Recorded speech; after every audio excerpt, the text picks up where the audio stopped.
ಭಾರತ ಸರ್ಕಾರ ಈಗಾಗಲೇ ಒಂದು ಮಾತನ್ನ ಸ್ಪಷ್ಟವಾಗಿ ಹೇಳಿತ್ತು. ಆಪರೇಷನ್ ಸಿಂಧೂರ್ ಇದು ಇನ್ನೂ ಕೂಡ ಜಾರಿಯಲ್ಲಿದೆ, ನಾವು ಮುಗಿಸಿಲ್ಲ. ಓನ್ಲಿ ಗುಂಡು ಹಾರಿಸುವುದನ್ನು ಮಾತ್ರ ನಿಲ್ಲಿಸಲಾಗಿದೆ. ಅಂದರೆ ಕದನ ವಿರಾಮವನ್ನು ತಾತ್ಕಾಲಿಕವಾಗಿ ಕದನ ವಿರಾಮ ಇದೆ ಅನ್ನುವಂಥದ್ದು. ಇಷ್ಟಕ್ಕೂ ಯುದ್ಧ ಶುರುವಾಗಿರಲಿಲ್ಲ, ಒಂದು ಸಂಘರ್ಷ ನಡೀತಾ ಇತ್ತು ಎರಡು ದೇಶಗಳ ನಡುವೆ. ಈ ಸಂಘರ್ಷ ಯಾವ ಮಟ್ಟಕ್ಕೆ ಹೋಗಿತ್ತು ಅಂದರೆ ಅದು ಯುದ್ಧದ ಸ್ವರೂಪವನ್ನು ಪಡ್ಕೊಳ್ತಾ ಇತ್ತು. ಈ ಸಂದರ್ಭದಲ್ಲಿ ಕದನ ವಿರಾಮದ ಘೋಷಣೆಯೂ ಕೂಡ ಆಯಿತು. ಆದರೆ ಭಾರತ ಸರ್ಕಾರ ಹೇಳಿದ ರೀತಿಯಲ್ಲಿ ತನ್ನ ಆಪರೇಷನ್ ಅನ್ನು ಮುಂದುವರಿಸಿದೆ. ವಿಶೇಷವಾಗಿ ಪಹಲ್ಗಾಮ್ ದಾಳಿಗೆ ಪ್ರತೀಕಾರವಾಗಿ ಈಗ ನಡೀತಾ ಇರುವಂಥದ್ದು ಒಂದು ಪಾಕಿಸ್ತಾನದಲ್ಲಿರುವಂಥ ಉಗ್ರ ನೆಲೆಗಳನ್ನು ಹೊಡೆದುರುಳಿಸುವಂಥದ್ದು, ಮತ್ತೊಂದು ಭಾರತದ ಒಳಗಡೆ ಅಂದರೆ ಭಾರತದ ಗಡಿಯ ಒಳಗಡೆ ಜಮ್ಮು ಕಾಶ್ಮೀರದಲ್ಲಿ ಅವಿತು ಕುಳಿತಿರತಕ್ಕಂತಹ ಉಗ್ರರನ್ನು ಹುಡುಕಿ ಹೊಡೆಯುವಂತಹ ಕೆಲಸ. ಈ ಕೆಲಸವು ಕೂಡ ಬಹಳ ವೇಗವಾಗಿ ಸಾಗ್ತಾ ಇದೆ. ನಿನ್ನೆ 3 ಜನರನ್ನು ಎಲಿಮಿನೇಟ್ ಮಾಡಲಾಗಿತ್ತು, ಇವತ್ತು ಮತ್ತೆ 3 ಜನರನ್ನು ಎಲಿಮಿನೇಟ್ ಮಾಡಲಾಗಿದೆ. ಉಗ್ರರನ್ನು ಧ್ವಂಸ ಮಾಡತಕ್ಕಂಥದ್ದು ಬಹಳ ಮುಖ್ಯವಾಗಿರುತ್ತದೆ. ಯಾಕಂದರೆ ದೇಶದ ಭದ್ರತೆ, ದೇಶದ ಶಾಂತಿ, ದೇಶದ ನೆಮ್ಮದಿ, ದೇಶದಲ್ಲಿ ರಕ್ತ ಹರಿಸುವಂತಹ ರಕ್ತ ಪಿಪಾಸುಗಳಿಗೆ ಜಾಗ ಇಲ್ಲ ಅಂತ ಹೇಳುವಂಥದ್ದನ್ನು ತೋರಿಸುವಂಥ ಕೆಲಸವನ್ನು ಮಾಡಿ. ಇದೇ ಸಂದರ್ಭದಲ್ಲಿನೇ ಸೇನಾಪಡೆಗಳವ್ರನ್ನ ಭೇಟಿಯಾಗೋದಕ್ಕೆ, ಸೇನಾಪಡೆಗಳನ್ನು ಹುರಿದುಂಬಿಸೋದಕ್ಕೆ ಭಾರತದ ರಕ್ಷಣಾ ಸಚಿವ ರಾಜನಾಥ್ ಸಿಂಗ್ ಅವರು ಕಾಶ್ಮೀರಕ್ಕೆ ಹೋಗಿದ್ರು. ಕಾಶ್ಮೀರದಲ್ಲಿ ನಿಂತು ಪಾಕಿಸ್ತಾನಕ್ಕೆ ಮತ್ತು ಇಡೀ ವಿಶ್ವಕ್ಕೆ ಬಹಳ ದೊಡ್ಡದಾದಂತಹ ಒಂದು ಸಂದೇಶವನ್ನು ಕೂಡ ರವಾನೆ ಮಾಡಿದ್ದಾರೆ. ಅಣ್ವಸ್ತ್ರಗಳು ಪಾಕಿಸ್ತಾನದಲ್ಲಿ ಇರಬೇಕಾ? ಈ ಪ್ರಶ್ನೆಯನ್ನ ಜಾಗತಿಕವಾಗಿರುವಂತಹ ಎಲ್ಲ ದೇಶಗಳಿಗೂ ಕೂಡ ಕೇಳಿರುವಂಥದ್ದು. ಆ ಮೂಲಕವಾಗಿ ಉಗ್ರ ಪೋಷಕ ರಾಷ್ಟ್ರವನ್ನ ಕಂಪ್ಲೀಟ್ ಆಗಿ ಐಸೋಲೇಟ್ ಮಾಡಬೇಕು ಅನ್ನುವಂತಹ ಒತ್ತಡವನ್ನ ವಿಶ್ವ ಸಮುದಾಯಕ್ಕೆ ಹೇರುವಂತಹ ಪ್ರಯತ್ನವನ್ನ ಭಾರತ ಸರ್ಕಾರ ಮಾಡ್ತಾ ಇದೆ.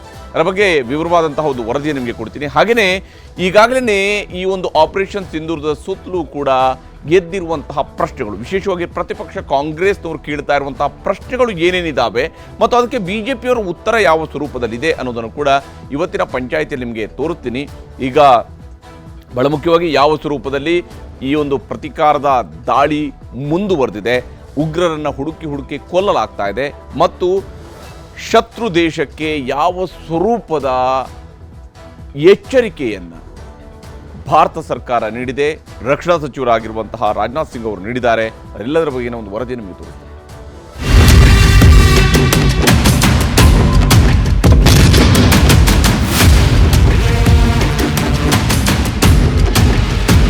हमने आतंकियों को उनका कर्म देखकर मारा.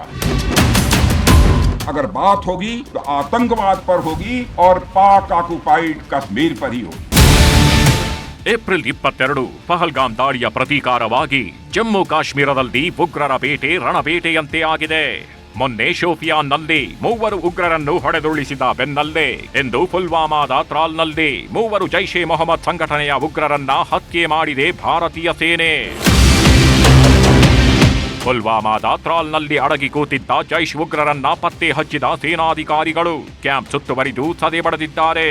ಪಹಲ್ಗಾಮ್ನ ತ್ರಾಲ್ ಉಗ್ರ ತಾಣದ ಎಕ್ಸ್ಕ್ಲೂಸಿವ್ ವಿಡಿಯೋ ನ್ಯೂಸ್ 18ಗೆ ಸಿಕ್ಕಿದೆ.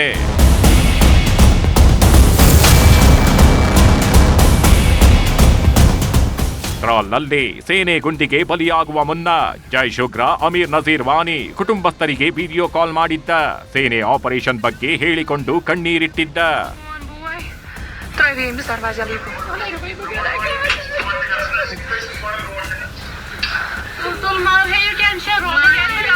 Security forces got specific information regarding the movement of terrorists in that area. Accordingly, cordon was laid off and it led to the ensuing of encounter between security forces and hold-up terrorists. So far, we have observed few bodies of terrorists, 3 bodies. This you can appreciate. This is all-out effort to decimate that terror ecosystem, and every terror organization which is operating, it is the swift resolve of the security forces to neutralize them, so that things are kept under control. ಗಡಿಯಲ್ಲಿ ಉಗ್ರರ ದಮನ ಆಗುವಾಗಲೇ operation ಸಿಂಧೂರ್ನಲ್ಲಿ ಪಾಲ್ಗೊಂಡಿದ್ದ ಸೈನಿಕರಿಗೆ ಸಲಾಂ ಹೇಳಿದ್ರು ರಕ್ಷಣಾ ಸಚಿವ ರಾಜನಾಥ್ ಸಿಂಗ್. ಜಮ್ಮುವಿನ ಶ್ರೀನಗರಕ್ಕೆ ಭೇಟಿ ನೀಡಿದ್ದ Rajnath Singh operation ಸಿಂಧೂರ್ಗೆ ಬಳಸಿದ್ದ ಶಸ್ತ್ರಾಸ್ತ್ರಗಳ ಪರಿಶೀಲನೆ ನಡೆಸಿದ್ರು. S-400 ಬಿಗ್ ವಿಮಾನಗಳ ಮುಂದೆ ನಿಂತು ಪಾಕಿಸ್ತಾನಕ್ಕೆ ಎಚ್ಚರಿಕೆಯ ಸಂದೇಶ ರವಾನೆ ಮಾಡಿದ್ರು. ಈ ವೇಳೆ ಭಾರತ್ ಮಾತಾ ಕಿ ಜೈ ಘೋಷಣೆ ಮೊಳಗಿತ್ತು.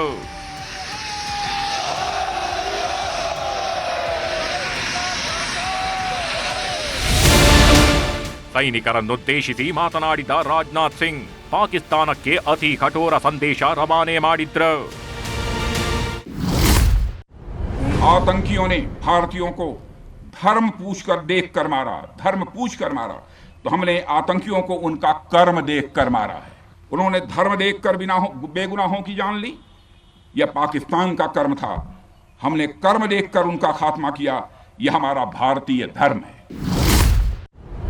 आतंकवाद के खिलाफ भारत द्वारा चलाई गई अब तक के इतिहास की मैं मानता हूं यह सबसे बड़ी कार्रवाई है. 35-40 वर्षों से भारत सरहद पार से चलाए जा रही आतंकवाद का सामना कर रहा है. आतंकवादी घटना को अंजाम देकर भारत के मस्तक पर चोट पहुंचाने की कोशिश की है. भारत की सामाजिक एकता को तोड़ने का भी प्रयास किया गया है. उन्होंने भारत के माथे पर वार किया, हमने उनकी छाती पर वार किया है और छाती पर घाव किया है. आज आतंकवाद के खिलाफ भारत की प्रतिज्ञा कितनी कठोर है इसका पता इसी बात से चलता है कि हमने उनके न्यूक्लियर ब्लैकमेल की भी परवाह नहीं की है. पूरी दुनिया ने देखा है कि कैसे गैर जिम्मेदाराना तरीके से पाकिस्तान द्वारा भारत को अनेक बार एटमी धमकियां दी गई हैं. ऐसे गैर जिम्मेदार और रोग नेशन के हाथों में परमाणु हथियार सुरक्षित हैं. मैं दुनिया के सामने यह सवाल खड़ा करना चाहता हूं. मैं मानता हूं कि पाकिस्तान के एटमी हथियारों को IAEA international atomic energy agency की निगरानी में लिया जाना चाहिए. मैं यह कहना चाहूंगा और साफ तौर पर कहना चाहूंगा जो यह कहती है कि हिंदुस्तान की सरजमी पर किया गया कोई भी आतंकी हमला एक एक्ट ऑफ वार माना जाएगा. दोनों देशों में जो अंडरस्टैंडिंग बनी है फिलहाल वह इसी बात को लेकर है कि सरहद पार से कोई बेजा हरकत अब नहीं की जाएगी. अगर की गई तो बात निकलेगी तो बहुत दूर तक जाएगी. तो आतंकवाद पर होगी और पाक ऑक्युपाइड कश्मीर पर ही होगी. साथियों, ऑपरेशन सिंदूर की कामयाबी ने पाकिस्तान में छिपे आतंकी संगठनों और उनके आकाओं को भी यह साफ बता दिया है कि वे कहीं भी अपने आप को महफूज और सुरक्षित न समझें. अब वे हमारे बहादुर भारतीय सेनाओं के निशाने पर हैं. ಹೀಗೆ ಪಾಕಿಸ್ತಾನಕ್ಕೆ ರಾಜನಾಥ್ ಸಿಂಗ್ ಎಚ್ಚರಿಕೆ ಕೊಡುವಾಗಲೇ ವಿಶ್ವ ರಾಷ್ಟ್ರಗಳ ಮುಂದೆ ಬಂಡವಾಳ ಬಯಲು ಮಾಡಿಕೊಂಡಿದೆ ಪಾಕಿಸ್ತಾನ. ಸಿಯಾಲ್ಕೋಟ್ ಏರ್ಬೇಸ್ ಸಮೀಪದ ಪಸ್ರೂರ್ ಕಂಟೋನ್ಮೆಂಟ್ಗೆ ಪ್ರಧಾನಿ ಶಹಬಾಜ್ ಶರೀಫ್ ಭೇಟಿ ನೀಡಿದ್ರು. ಪ್ರಧಾನಿ ನರೇಂದ್ರ ಮೋದಿ ಅವರಂತೆ ಪೋಸ್ ಕೊಡಲು ಹೋಗಿ ವಿಶ್ವ ರಾಷ್ಟ್ರಗಳ ಮುಂದೆ ನಗೆ ಪಾಟಲಿಗೀಡಾದ್ರು. ಅದಮ್ಪುರ್ ಏರ್ಬೇಸ್ನಲ್ಲಿ ಮೋದಿ ಸೈನಿಕರ ಹುರಿದುಂಬಿಸಿದ್ರೆ ಪಸ್ರೂರ್ ಕಂಟೋನ್ಮೆಂಟ್ನಲ್ಲಿ ಶಹಬಾಜ್ ಸೈನಿಕರೊಂದಿಗೆ ಮಾತಾಡಿದ್ರು. ಪ್ರಧಾನಿ ಮೋದಿ ಸೇನಾ ವಿಮಾನದಲ್ಲಿ ಬಂದಿಳಿದಿದ್ರು. ಆದ್ರೆ ಶಹಬಾಜ್ ಬಂದಿದ್ದು ಮಾತ್ರ ಸೇನಾ ಜೀಪಿನಲ್ಲಿ. ಸೈನಿಕರೊಂದಿಗೆ ಬೆರೆತ ಮೋದಿ ಆತ್ಮಸ್ಥೈರ್ಯ ತುಂಬಿದ್ರೆ ಟೆಂಟ್ ನಡಿ ಕೂತು ಪರಾಮರ್ಶೆ ಮಾಡಿದ್ರು ಶಹಬಾಜ್. ಪ್ರಧಾನಿ ಮೋದಿ ಹಿಂದೆ MiG-29 S-400 ಇದ್ದರೆ ಪುರಾತನ ಟ್ಯಾಂಕ್ ಮೇಲೆ ನಿಂತು ಭಾಷಣ ಮಾಡಿದ ಶಹಬಾಜ್. ಅದು ಅಲ್ಲದೆ ಹುಲ್ಲಿನಿಂದ ಮರೆಮಾಚಿದ ಟ್ಯಾಂಕ್ ಮುಂದಿನ ಭಾಷಣ ನಗೆ ಪಾಟಲಿಗೀಡಾಯಿತು. ಅದಮ್ಪುರ್ ಏರ್ಬೇಸ್ ಸುಭದ್ರವಾಗಿ ಎಲ್ಲರಿಗೂ ಕಾಣುತ್ತಿತ್ತು. ಆದರೆ ಹದಗೆಟ್ಟ ಆರ್ಮಿ ಕಂಟೋನ್ಮೆಂಟ್ನಲ್ಲಿ ಪಾಕಿಸ್ತಾನ ಬಚಾವಾಗಿ ಉಳಿದರೆ ಸಾಕು ಎಂಬ ದೃಶ್ಯಗಳು ಕಂಡವು.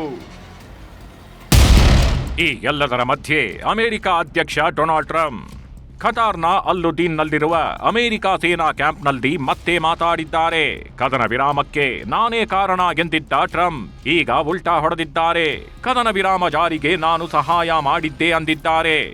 ಆದರೆ ವ್ಯಾಪಾರ ದೃಷ್ಟಿಯಿಂದಲೇ ಭಾರತ ಪಾಕ್ ಕದನ ವಿರಾಮಕ್ಕೆ ಒಪ್ಪಿವೆ ಎಂಬುದನ್ನು ಮತ್ತೆ ಪ್ರತಿಪಾದಿಸಿದ್ದಾರೆ. ಇದಕ್ಕೆ ಭಾರತ ತಿರುಗೇಟು ಕೊಟ್ಟಿದೆ. I sure as hell helped settle the problem between Pakistan and India last week, which was getting more and more hostile.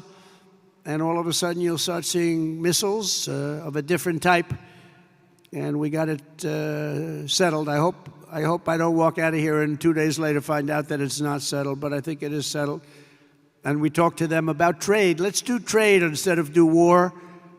And Pakistan was very happy with that, and India was very happy with that. And I think they're on the way. You know, they have been fighting for about 1,000 years, in all fairness. So I said, you know, I could settle that up. I can settle anything. Let me settle it up. Let's get them all together. How long have you been fighting? About 1,000 years. Oh, that's a lot. I'm not sure about that. I'm not sure about settling. That's a tough one. They've been fighting for a long time. But we got that settled. Boy, everybody was very happy, I'll tell you. That looked like it was really going to be escalating out of control. But with us today is... On the trade remarks, let me say this, that look, between India and US, trade talks have been going on, negotiations have been going on. In fact, we have, I think a team is just going at this point. These are very complicated negotiations. They are very intricate. Nothing is decided till you know everything is. But any trade deal has to be mutually beneficial. Any trade deal has to work for both the countries, and I think that would be our expectation from the trade deal. And until that is done, I think any judgment on it would be premature. ಇನ್ನು ಪಾಕಿಸ್ತಾನ ಕಿರಾಣಾ ಹಿಲ್ಸ್ನಲ್ಲಿ ಅಣ್ವಸ್ತ್ರ ಸ್ಥಾವರದ ವಿಚಾರವಾಗಿ ಜಾಗತಿಕ ಸಮರವೇ ಸಾಗಿದೆ. ಇದಕ್ಕೆಲ್ಲ ಅಂತಾರಾಷ್ಟ್ರೀಯ ಅಣ್ವಸ್ತ್ರ ಪ್ರಾಧಿಕಾರ ಸ್ಪಷ್ಟನೆ ನೀಡಿದೆ. ಪಾಕಿಸ್ತಾನ ಕಿರಾಣಾ ಹಿಲ್ಸ್ನ ಅಣ್ವಸ್ತ್ರದ ಕೇಂದ್ರದಿಂದ ಯಾವುದೇ ಲೀಕೇಜ್ ಆಗಿಲ್ಲ, ರೇಡಿಯೇಷನ್ ಕೂಡ ಆಗುತ್ತಿಲ್ಲ ಎಂದು ಪ್ರಾಧಿಕಾರ ಸ್ಪಷ್ಟಪಡಿಸಿದೆ. ದಿನದಿನವೂ ಪಾಕಿಸ್ತಾನಕ್ಕೆ ನಡುಕ ಹುಟ್ಟಿಸುತ್ತಿರುವ ಭಾರತೀಯ ಸೇನೆ ಮತ್ತೊಂದು ಅಸ್ತ್ರ ಬಿಟ್ಟಿದೆ. ತೀಸ್ತಾ ತರಬೇತಿ ಕೇಂದ್ರದಲ್ಲಿ ಸೇನೆಯ 3 ಸಶಸ್ತ್ರ ಪಡೆಗಳು ನಡೆಸಿದ ತಯಾರಿ ಬಗ್ಗೆ ವಿಡಿಯೋ ರಿಲೀಸ್ ಮಾಡಿದೆ. ಗಡಿಯಲ್ಲಿ ಪದೇ ಪದೇ ಕಿರಿಕ್ ಮಾಡ್ತಿರೋ ಪಾಕ್ಗೆ ಇದು ನಿಜಕ್ಕೂ ಎಚ್ಚರಿಕೆಯ ಸಂದೇಶವೇ ಸರಿ.